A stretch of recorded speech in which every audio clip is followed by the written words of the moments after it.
Hello, my beautiful people. Welcome back to another installment of Tyrion's Tea Time. I am your host, Tyrion McCarthy Kenny, and I want to immediately start out with a very fun, what I believe to be an impactful UFC Fight Night tomorrow night in Mexico City. Now, there are two fights in particular on this main card that I believe might result in a championship bout in the next coming months. First off, we have Moreno versus Royval, both in the flyweight division. Funny enough, Moreno and Royval's last fight both ended up as L's to Pantoja. Pantoja beat Moreno back early July via decision in 2023, obviously. Then he recently defended his flyweight title versus Royval via decision in mid to late December. Flash forward to now, 2 months later, Royval is back in the octagon again up against another tough opponent.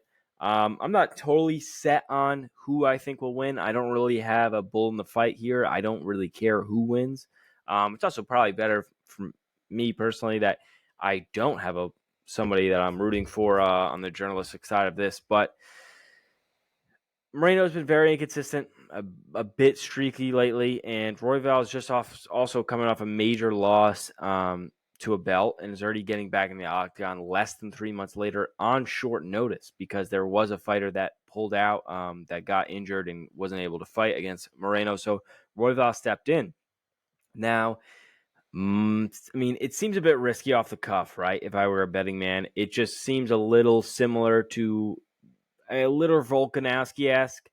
Not in the same fashion, of course. Royval didn't get TKO'd for the first time in his UFC career. Now, it's a crushing loss, right? It's a crushing loss to lose a belt like that. He also previously lost to Pantoja.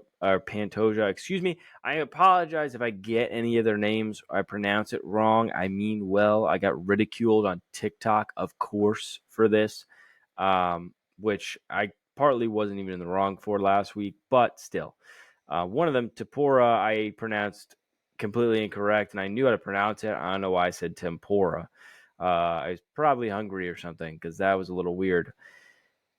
Back to the flyweight division. All right. Thank you. So, if I were a betting man, like I said, it's a bit risky. I don't think his head's going to be totally in it. That's such a short time from a devastating loss, and it's such short notice. I don't expect him to totally win this fight, but since Moreno's been very streaky, very inconsistent, who knows?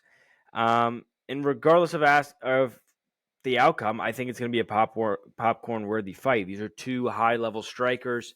Both times when they face Pantoja, they both significantly outscore Pantoja in all total strikes and significant strikes. So I think it's going to be a fun fight. Absolutely. And, Royval's grappled a bit. That's how Pantoja choked him out last time, or the time before this last time they fought. But we'll see. I think it's going to be a great stand-up game. I really don't know who's going to win here. I don't care as much. But I think whoever wins could possibly if it's Royval, get a rematch with Pantoja, or Moreno again, get another shot at the belt. Who knows? But okay, this is the fight I'm really excited for obvious reasons. Ortega versus Rodriguez. Not only is it Ortega's first fight back since the last time those two met, which is kind of weird, but whoever wins this fight could be facing Tempura in Spain for the belt. Or Tempuria. I said Tempura again. I caught that one that time. I was like, wait a second. That doesn't sound right. Tempuria in Spain for the belt. It hasn't been openly decided yet, obviously, who's in contention for the belt. It's not like the bantamweight division where Merab's going. If whoever wins, Cheeto or O'Malley, Merab's getting it now. Dana said it. Sugar kind of agreed, whatever. This is a bit different. Nobody sat on it. Nobody had a performance. You're like, okay, that's the guy after. Obviously, Volk still the rematch is still on the table. I think it's unlikely. I don't think it's going to happen. Dana didn't really seem too giddy about it at the 298 post-fight press conference. He probably agrees with what I said last week, honestly, which is not some out of the fucking blue thing. I think this is pretty much everybody's kind of contention. I think everybody kind of thinks this, to be honest. He should not go back. He should take some time to recuperate. You should not try to bounce back in a short amount of time. He still had a few months in between. This would probably be maybe even less than what he had this past time from Islam to now to Poria. I don't know. Either way, take a year off, man. You need some time. You need to recuperate. You need to get your head right. You need to literally get your brain right. Not even just mentally, but like physically get your head right. You got pounded twice in a row. That's not good for anybody.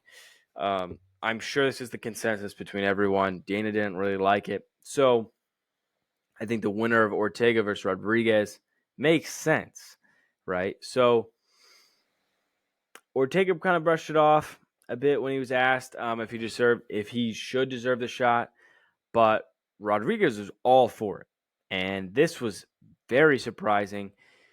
It actually really seemed to spark a fire for Rodriguez when he asked. He kept repeating that he wanted to fuck that bitch up over and over and over. And I was like, okay, this is coming from a guy who's very disrespectful to his opponents most of the time.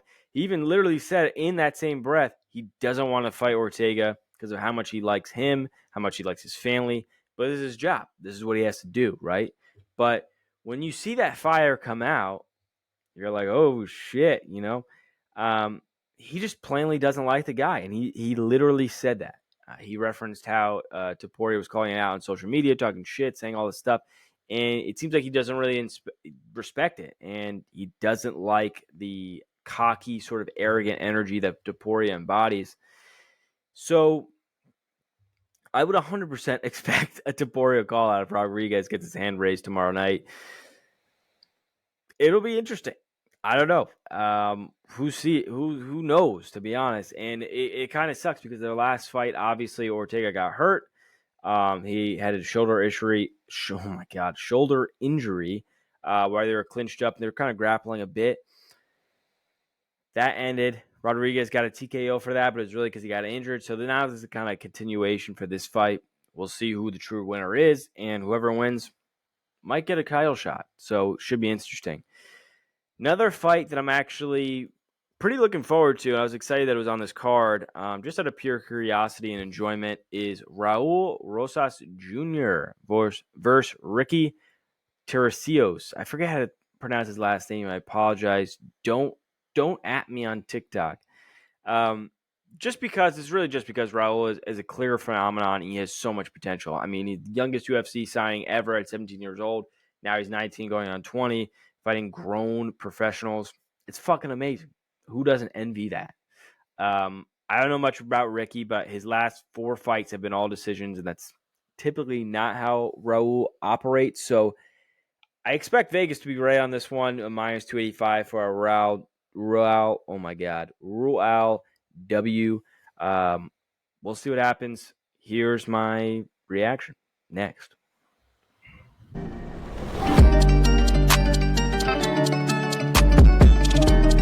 All right, so now you can see I fucking thought about it. Post-fight, after the pre-fight, I was in debate whether I was going to put it at the end of the podcast to kind of, I don't know, draw some allure to the end of the pod so people listen throughout, but obviously you could skip through. Whatever, we're going to put it right after. So let's just get into it. It was actually a pretty good card. I didn't expect it. There's a lot of names I didn't know, obviously, on the prelims. Everything, since it was in Mexico City, everybody was pretty much dedicated for Mexico. Obviously, not every fighter, you can't fucking do that, but pretty much like 75% of the fighters, at least one guy was Mexican, or you even had other guys who were like, oh, I'm third generation Mexican, whatever the fuck that means. So a lot of guys I didn't know. Didn't really think much of the prelims at first glance, but there were a lot of good fights on there. First one really to mention, the only one I'm really going to mention was Aguilar versus Mendoza. Very entertaining fight. It was a battle throughout the entire fight, or entire 3 rounds. It was extremely close. Obviously, it was a little controversial towards the end there, but Aguilar got the decision, pulled out with the W. And I thought it was fair. It was one of those like really 50-50. You're going to toss up a coin there. Mendoza obviously was a little more animated. Oh my God. A little more animated. Didn't really like the decision. Obviously, he wants to fucking win. Didn't think he lost there. But I thought I don't know. I can't really even say I thought the right guy won because it was that close. Good fight. Right when you get into the main card, Manuel Torres with another first-round finish. 14 first-round finishes out of his 15-2 UFC record. That is insane. 3 fights out of 17 total weren't first-round finishes. That's insane.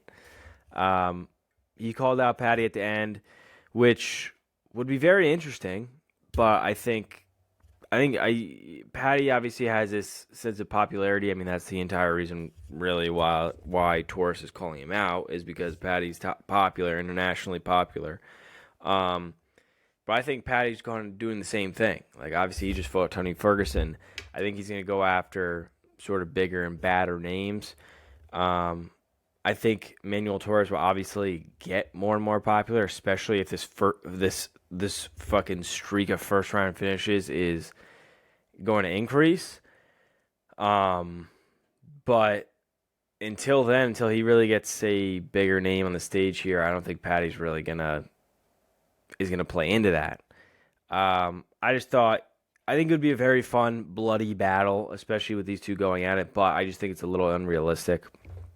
But he's got to take a shot, obviously.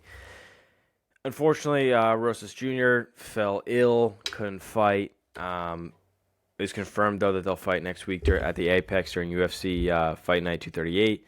I was upset about that because it was one of the things, like I said, there's a lot of guys in the prelim I don't really know.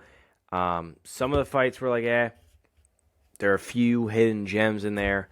And Rosas Jr. was the third fight on the main card, and I was excited for that one just to see him fight. And of course, fucking minutes before he goes on, falls ill. And I guess now, obviously, I'm happy that they can go next week. It's not like the fight's completely canceled, because then obviously there'd be a narrative of him ducking, whatever. And I don't think he's really that guy to duck somebody. So tune in next week. I haven't looked at the card yet. UFC 238. I should be all right. I don't know, but that one's gonna be next week. So in case you're trying to tune in for that, Zellhuber. I apologize if I'm mispronouncing that name. I forget how to pronounce it. But the Zellhuber versus Prado fight was a fucking battle. Amazing. I mean, it was a battle in the sense of it was just very entertaining. It was bloody.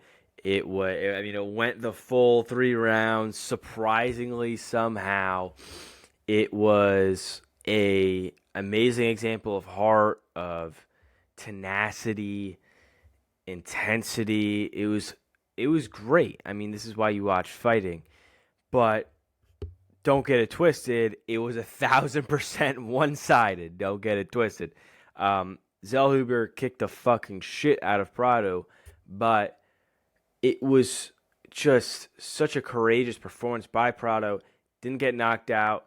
He took some crazy fucking shots. He was still in the game. Obviously, he has to protect his fucking face. So he's a little more in there protecting his face. But he still was out there. He was still throwing hooks, still throwing kicks, going at him. But it was tough. It was a huge size disadvantage for him. I mean, Zellhuber is fucking huge and long as shit. And Prado has, I don't know. I feel like he has longer arms than it looks like. But when he's in his orthodox stance, his arms look like they're 2 inches. I mean, he looks like a small dude. So it was tough, but what a fucking fight. One fight of the night, excuse me. Just a fucking bloodbath. Really entertaining to watch. Zellhuber is definitely going to be on my radar now. Really good. Featherweight fight, obviously. arguably the most important fight of the night, I think, for most people. You previously heard, obviously, this is one I was most excited about, and it wasn't even close to a letdown. It was fantastic. All the way up, literally from them going into the octagon all the way to the finale, obviously. Ortega fucking rolling his ankle literally right before they're about to fight, and watching this guy just fucking shit his pants directly in the octagon. To start it off, you're like, oh shit, is this done? You know?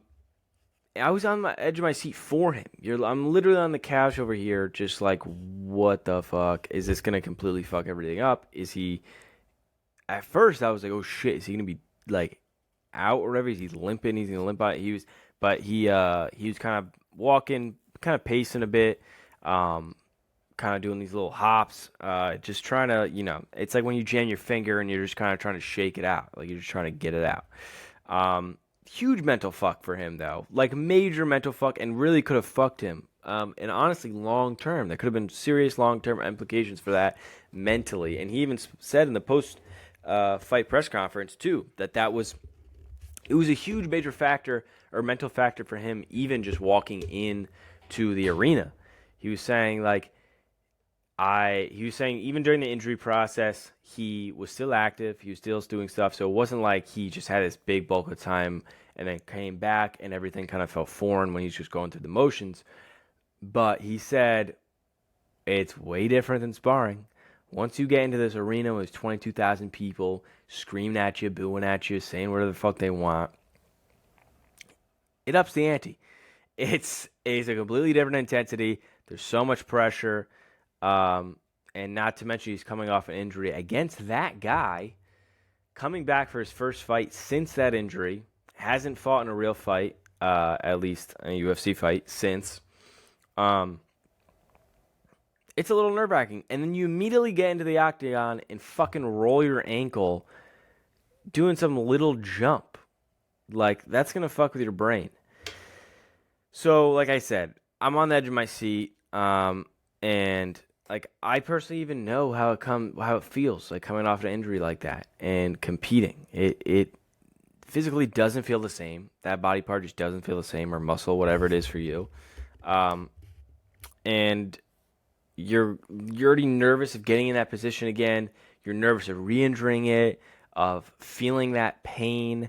It's just a whole fuck storm in your brain, right? And it fucking sucks. That happening, a little twinge like that right before you walk into a death match.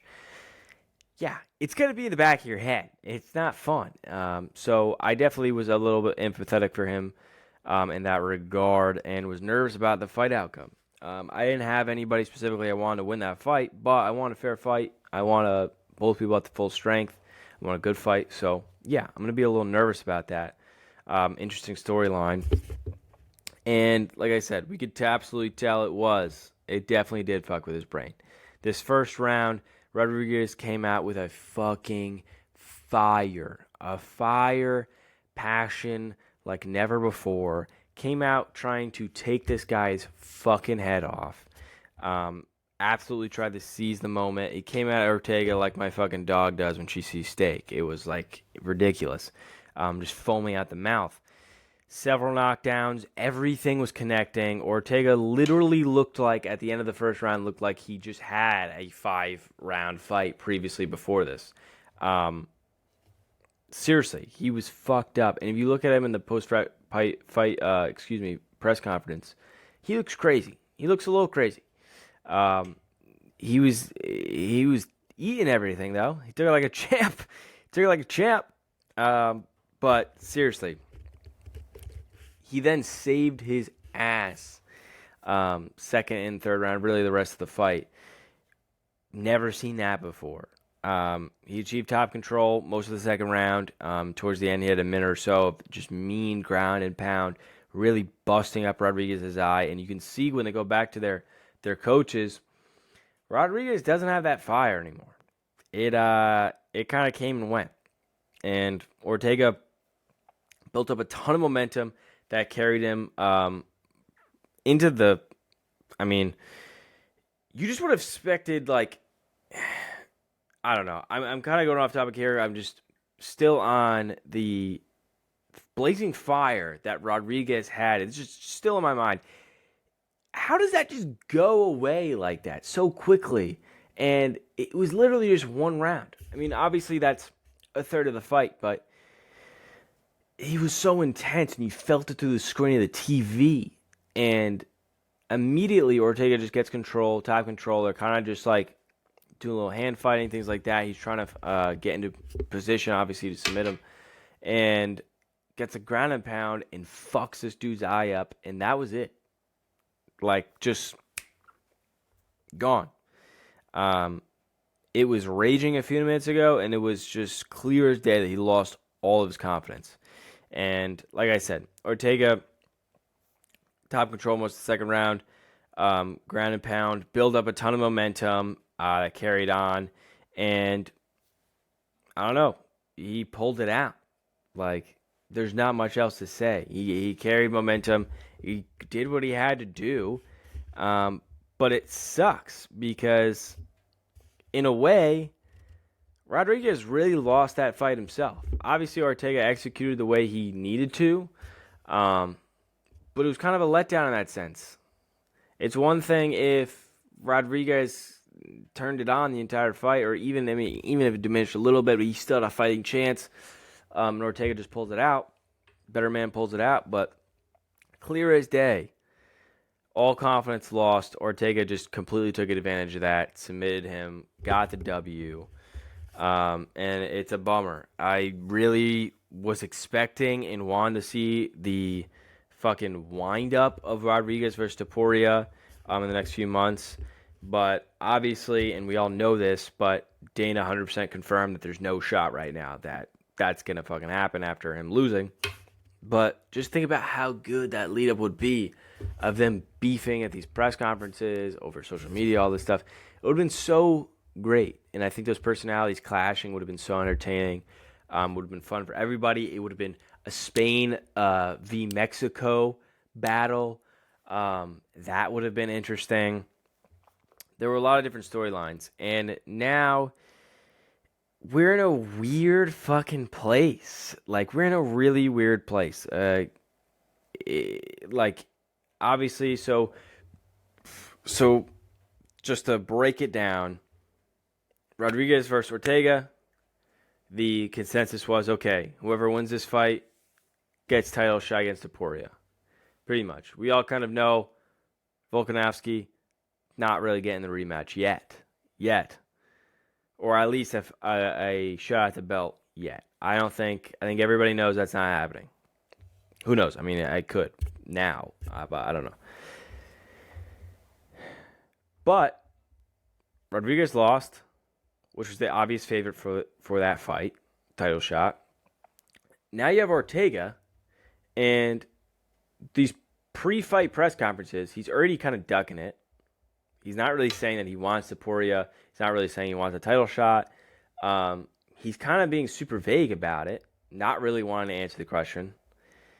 And you're like, okay, maybe he's not as confident about how this fight's going to go. And he just doesn't want to kind of shoot himself in the foot with that.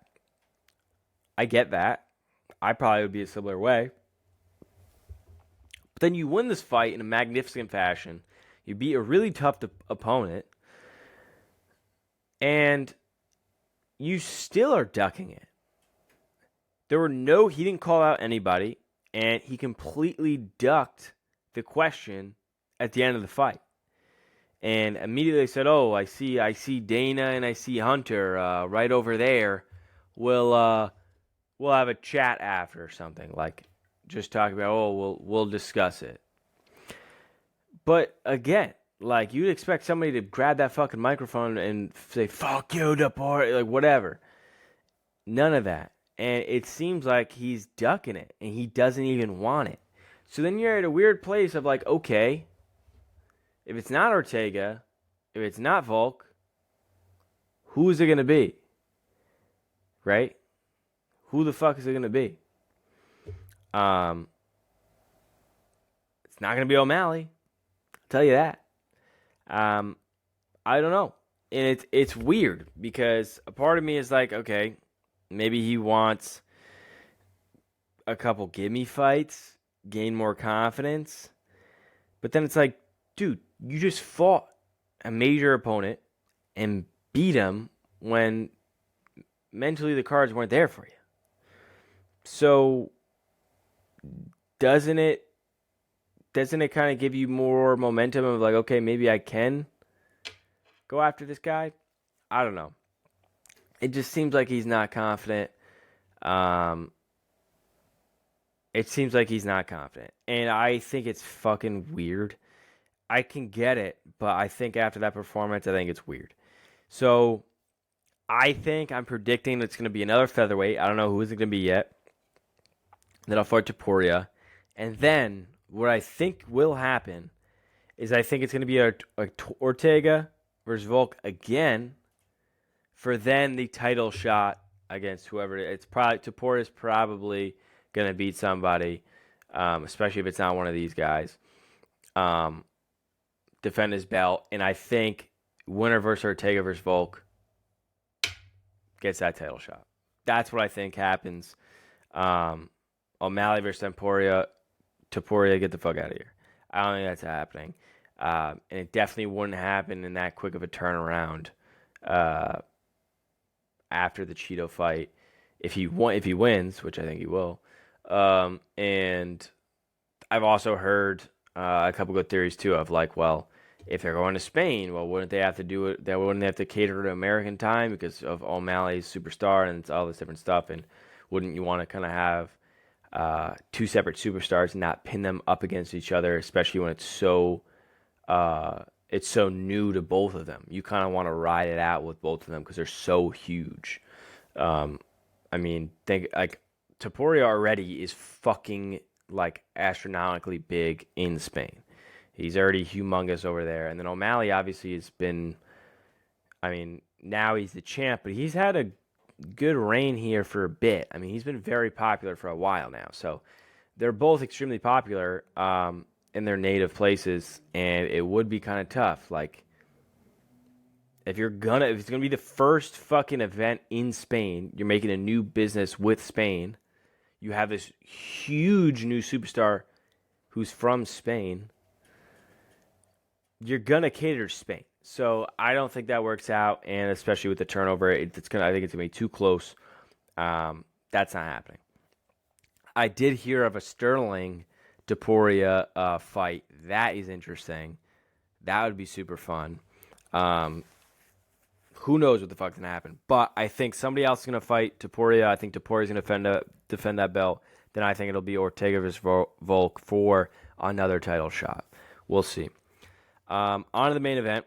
Main event didn't disappoint either. It wasn't the main thing I was looking for, but it was still great.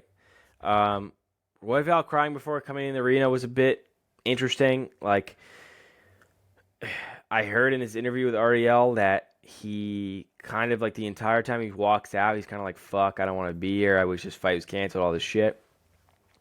But I didn't know he was a crier. And I'm not giving him shit for that. It's whatever. There's a lot of emotions with that, super overwhelmed. And he's not sobbing while he's walking out. Not like that. But you could tell something was going on, and I couldn't really tell what it was. But then the announcers obviously started confirming it, and you're like, okay, that was a bit odd. But it is what it is. Fight definitely started out slow. Both just feeling each other, a lot of movement, a couple light jabs, things like that, just like little shit. It did have to get kind of pushed along a bit. There were some times where it was kind of just nothing up against the fence, and the ref's like, okay, you gotta touch, you gotta start doing something. You know, that was kind of throughout the fight.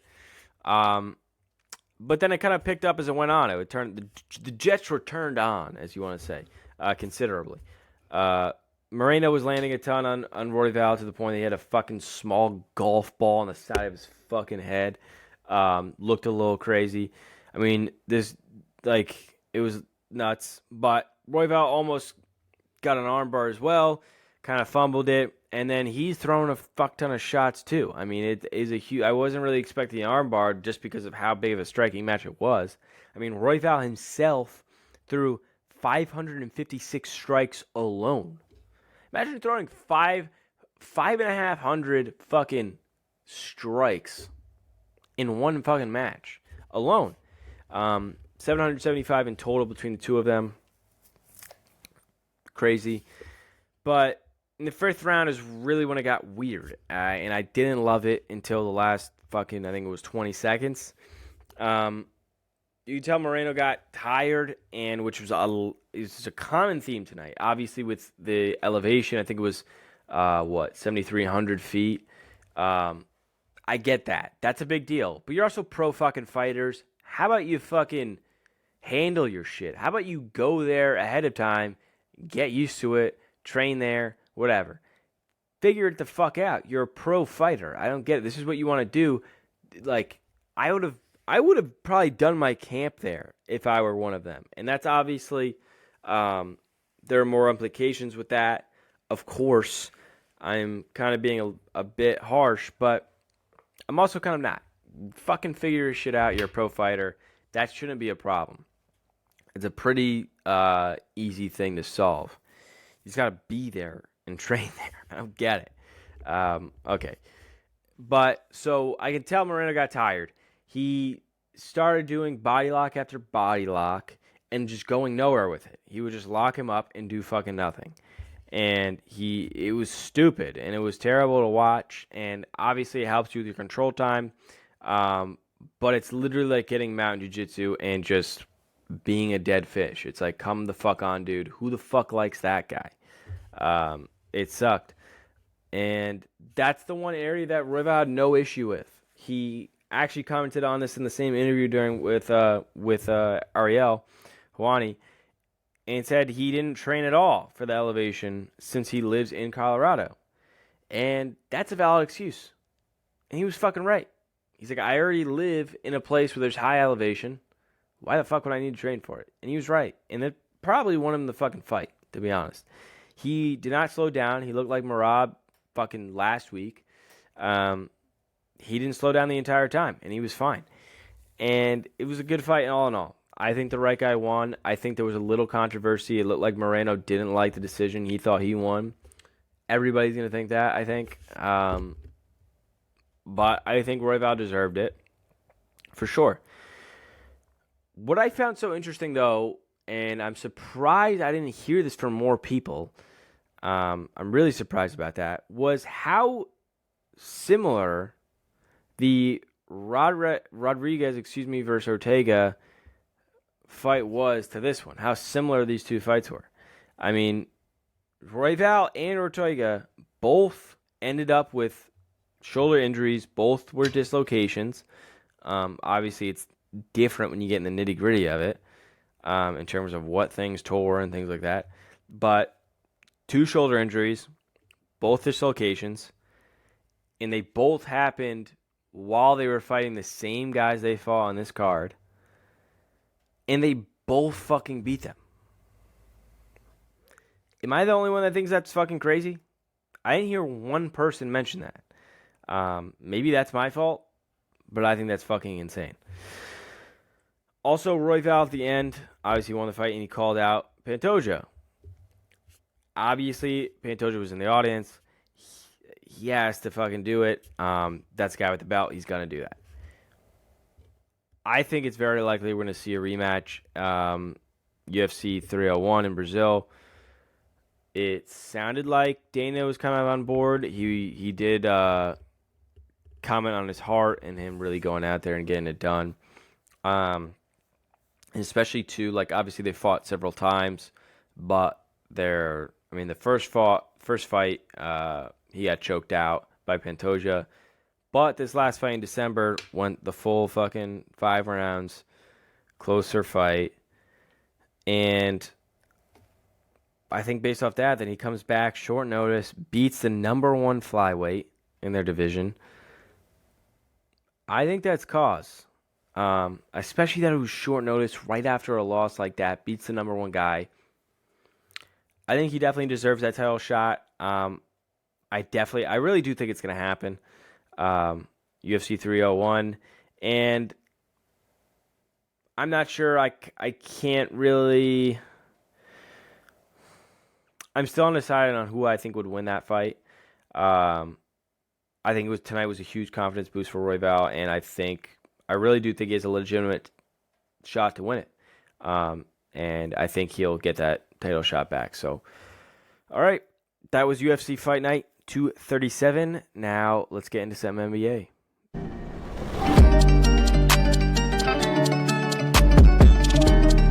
All right, so I want to spend some time on this because now it's the second time in the middle of the season a coach has been fired.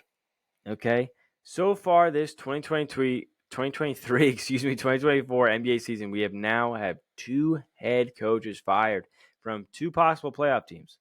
Now, I'm sure I'm going to get some eye rolls for rolling the Nets into the playoffs conversation with them currently 2.5 games from today from the play-in, but it's not impossible. Okay, so Jacques Vaughn got canned a few days prior to this recording, and it was especially weird because they just hired him on a multi-year extension. So that was kind of odd. Over his 2+ years in the Brooklyn Nets bench, he came up to a winning record of 71-68, but he went 0 for 8 in both playoff appearances. So far, the narrative is that Mikal Bridges, Spencer Dinwiddie, who's funny enough not even on the roster anymore, and others were not thrilled by his plan to center their game around Ben Simmons, which I can understand, mostly for Mikal, of course, Bridges, since he's more of a high-level player. But I'm sure that plan to get Ben Simmons, or I'm sure that plan was to get Ben Simmons back to his old self. I feel like that's just obvious. I mean, who knows? You could have been an irrational fan of the current Ben Simmons. I don't expect anybody to be like that, so that just doesn't make any sense to me. But for their sake, imagine they got Ben Simmons back to his old self, to the all NBA Ben Simmons. I mean, this team would be an automatic possible playoff team. I'm not saying that they'd be a major threat out of the East right off the bat or anything like that, but their team would improve exponentially. I mean, imagine having old Ben Simmons, Mikal Bridges, Nick Claxton, and Cam Thomas. And if you rein in Cam Thomas, obviously. That would be pretty good. I mean, I feel like that'd be equivalent to how the Knicks kind of got better in terms of their overall improvement. I feel like that's not that far off. So it'd be a good battle in New York. So if that's really the reason, and if that really was his game plan, I think that's ridiculous. But they chose to fire the good man, so we'll see where they end up going. Bucks, obviously, Adrian Griffin's firing was right before Jacques. And it was more, not a little more, but a lot more of a national story. I think the Brooklyn firings will start coming out a little bit more because now there's a little more drama. But Adrian Griffin's saga was kind of going on the whole time. Obviously, for regular listeners, I did make some comments on Adrian Griffin before, probably a few weeks. Oh, no, it was like maybe 2 months before. It was the beginning of the season. I saw him in some press conferences. Did not like how he conducted himself. He wasn't articulate at all. He seemed a little nervous almost in the bright lights. It was just weird. And they were never good. It was never good answers. And it wasn't like a pop answer. It was like, I'm fucking shitting myself right now answer. I didn't love that.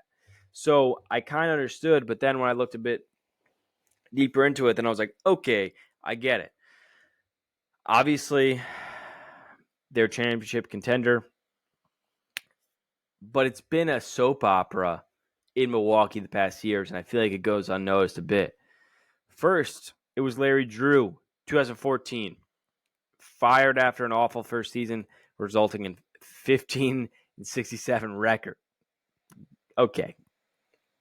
Then came Jason Kidd, 3 years, 2015, 2018, who, like Adrian Griffin, also got fired mid-season due to some struggles during the season. seemed a bit dramatic since they were kind of building up steam and starting to emerge out of the East. They were kind of becoming the contender that they are now.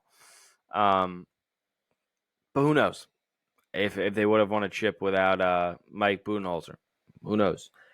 After Kidd, obviously, came Budenholzer, 2019 and 2023, who, along with Giannis, really flipped the script in Milwaukee.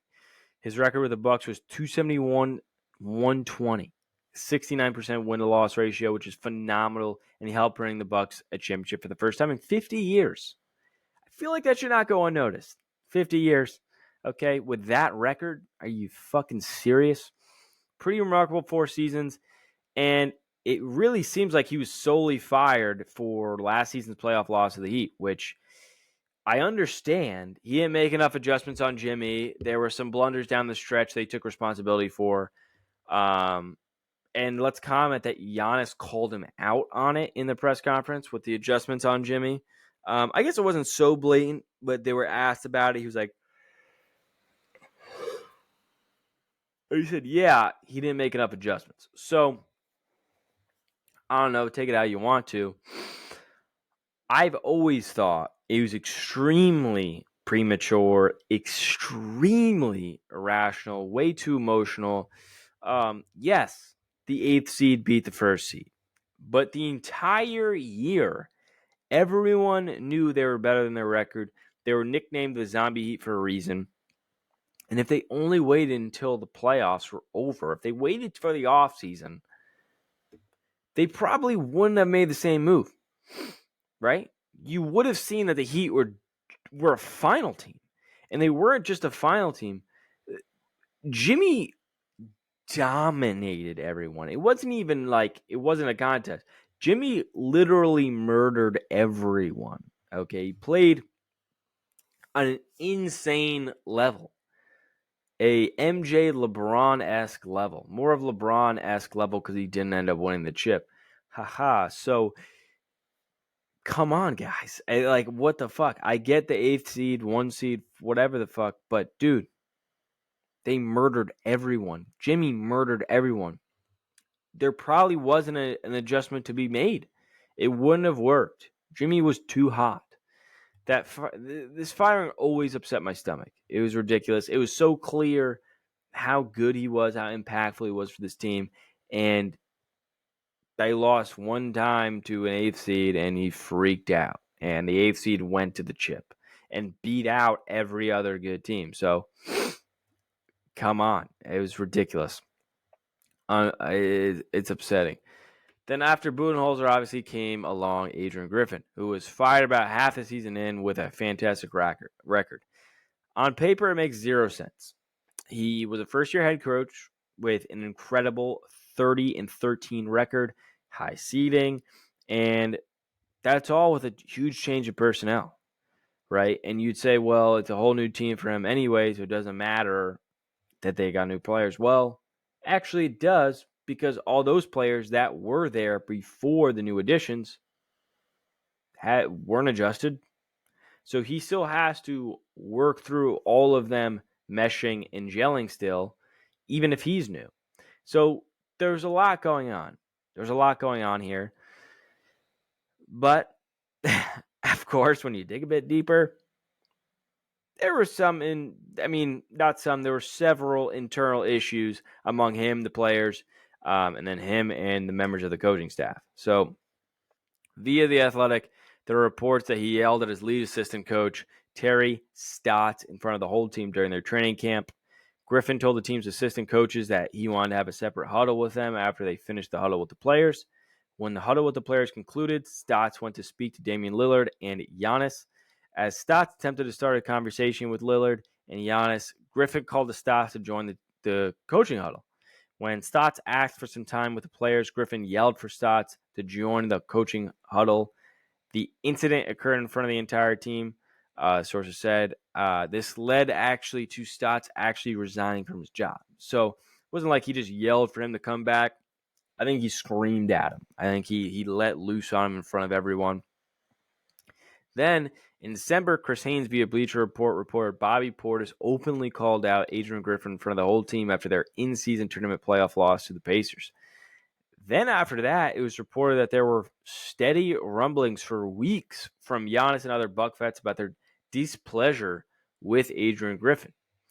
So, as you can see, in only a short amount of time, there were several internal issues. And to top that off, they had unreal defensive issues in the beginning of the season. And there was a ton of criticism, for not using Lillard effectively. So when looking deeper, it didn't strike me as unusual as Doc Rivers thought it was. But what did provoke some researching was two coaches being fired in the same season. Now, in the middle of the season, in the same season. I thought that was a little nuts. I've personally never heard of that before. Now, I couldn't find what the record exactly was for that, but I did find several more examples that I was very surprised to see. So let's run through a couple interesting ones. David Blatt, who's the Cavs coach back in 2014 to 2016. During the 2014-2015 season, his Cavs teams finished 53-29, second in the East, and made the NBA championship. LeBron was supposedly not involved with this one, but his buddy Lou got the job. So I think Giannis is taking a little notes out of LeBron's book here. Yeah. So Jerry Sloan is coach for the Utah Jazz from the 1985-86 season all the way to the 2010-2011 season. That's insane. He was the head coach for every year except 4 of them. Wild longevity here. I've also never really heard of that. And ultimately resigned due to a clash with Darren Williams. He literally hung up like 20 years there and said, not doing it. Because Darren Williams was a prick. Don Nelson and 2004-2005 season got booted from the mat at the end of the season after having a 42-22 record due to a divide between his and Cuban's relationship. You know how bad your relationship has to get if you're getting booted 64 games into the season with a fantastic record? That's insane. That's really insane. That's insane. Paul Silas, 2004, 2005 got canned from the Cavs. Another LeBron team, why don't you? Shocker. With 18 games left in the season with a 34-30 record, but the Cavs just felt like they weren't seeing enough consistency. Don't know if that's LeBron. Don't know if that's Franz. Who knows? Byron Scott, New Jersey Nets coach during the 2003-2004 season, went to the finals back-to-back times during his second and third year. Didn't make it his fourth, even after a 22-20 start. And they still wanted to change. It sucks. There's so many examples, and it really sucks because a coaching job is not a great job, really. It's a job where you expect to get fired, even if it wasn't totally your fault. I think people forget that players actually need to execute in order for coaching to work. Obviously, there are adjustments to be made given to your player's personality and game. But either way, players need to execute. And it's unfair to keep throwing coaches under the bus. Yeah, there are some bad apples 100%, but there are a plethora of good coaches out there that just have players that don't execute, and they get the shit under the stick. And it sucks. And we got to stop doing these to coaches.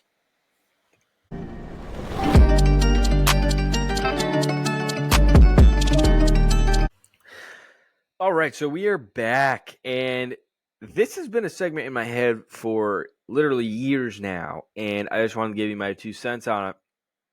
So, it's been an active debate about when this new epidemic started, but regardless of what you believe, in the last few years, woke/political correct movies and TV shows has hit a new peak, and I can't stand it. Shocker. I wish there was some sort of stock for this because I think I'd be considered Buffett by now. And what I find weird is really their longevity. They don't seem to slow down, but a lot of them bomb hard. The Marvels movie last year, an all Avengers essentially pretty much remake, was the lowest grossing Marvel movie in history. And instead of thinking, okay, people don't really seem to like this, because it's not just the ratings, it was a social media phenomenon for 2-3 months of just shitting on this movie. Absolutely shitting on it. So again, instead of thinking, okay, people don't like this, let's go back to the drawing board a bit. Let's make another movie about a fucking beetle man. That was sarcasm. That movie sucked too. They completely doubled down and came out with Madam Webb, which is a movie about a psychic woman who teams up with 3 other women to fight Ezekiel Sims. And they're all rip-off Spider-Mans, even the evil Ezekiel Sims. Yes, their bad man is a fucking Spider-Man. Literally. And I know there's a plethora of comic book lore in this. It's not like they randomly invented all 5 of them. But I don't get the rationale after your old woman casted Avengers movie just bombed. And guess what? Drum roll, please. I don't know if you can hear that, but I'm making some drums. Madam Web has now the lowest ticket sales for a superhero movie ever. Fucking ever. It's not rocket science here, guys. Stop trying to change the fucking paradigm and make something that people want to watch. People want to see the freakiest of people, whether that's determined by strength, athletic ability, skill, whatever the fuck it is. I mean, this is why women's sports are not popular. None of them can walk into a pro men's league and just school them. Doesn't work in MMA. Doesn't work in basketball. Fucking doesn't work in football. Not hockey. Not soccer. Did the USA women's team lose to a fucking high school team? That legit happened to a men's high school team. When the fuck does this happen? It's something like it's a lot more black and white in the superhero context just because it's how it is, but it's happening all over the place. Trust me, all genres. They recently came out with the new Mr. and Mrs. Smith television series where they're both black and Asian now because they can't be white. This was a huge one. The Little Mermaid that came out last year, now she's black. They're coming out with a new Project X movie, supposedly called Project XX, where the lead cast is all women. The new Percy Jackson remake in a show version where now every character is a different nationality and it's completely different from the book. Ghostbusters, back in 2019, all woman lineup. There are so many examples. And most of those fucking films that were made sucked. Okay? They fucking sucked. And that's not even going through what I said within the movies. And for the record, I don't think having an all-woman lead is bad. I loved Bridesmaids. It's one of the best women comedies of all time. I just finished the latest True Detective season where the 2 main characters are women. And they do it great. And I absolutely loved Get Out, just like everybody else by Jordan Peele, which got heavily criticized due to the supposed outlook on racism in America, which I completely disagree with if that's true. But the difference between the movies and TV shows that I just mentioned compared to the ones that I listed earlier is that they're genuine. The Get Out one obviously is in question depending on what he said, but the other ones are genuine. The movies that I previously listed seem completely disingenuous with their casting roles and their changes. Once this woke narrative got some traction, everybody decided to make a remake of something to make it politically correct in today's age. And that's what's disingenuous. And you can almost see it. You can feel it watching the fucking screen because it just feels so artificial. It sucks. And luckily, I don't think this is going to last forever. I think majority of the people really don't like it. And, I mean, there's plenty of people online that will talk about it and protest against it. It's all going to fade, I think, at some point. I mean, our political political beliefs as a nation will start to sway at some point, 100%. If you look at what the definition of a Democrat or Republican was back in the 80s compared to a Democrat and Republican today, it wouldn't match. Everything is subject to change, whether it's negative or positive. Hopefully this one changes for the better.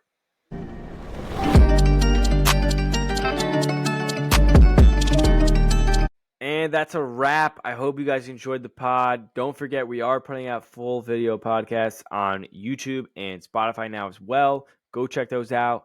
I'll see you in the next one. Peace. Damn, only 26 minutes.